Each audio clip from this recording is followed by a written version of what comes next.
The trail that we will follow leads to the big waterfall of Tsuka and the Monastery of Taxiarches that was built during the Byzantine years. From the asphalt road, we immediately enter a breezy forest with oaks, cornelian cherry dogwoods, and wild hazelnut trees.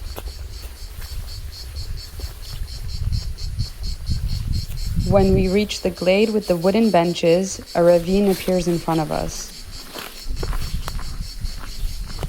As we go downhill, we are greeted by the muffled sound of water. And through the lush riparian vegetation, we reach the base of the impressive waterfall.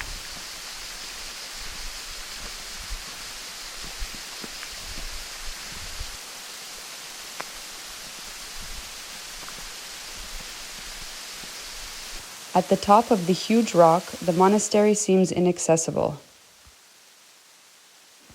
Initially, all the buildings of the monastery were built on the tier under the cavernous rocks.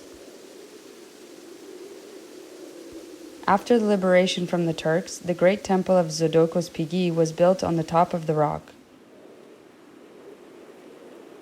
In 1943, the monastery was set on fire by the occupying forces.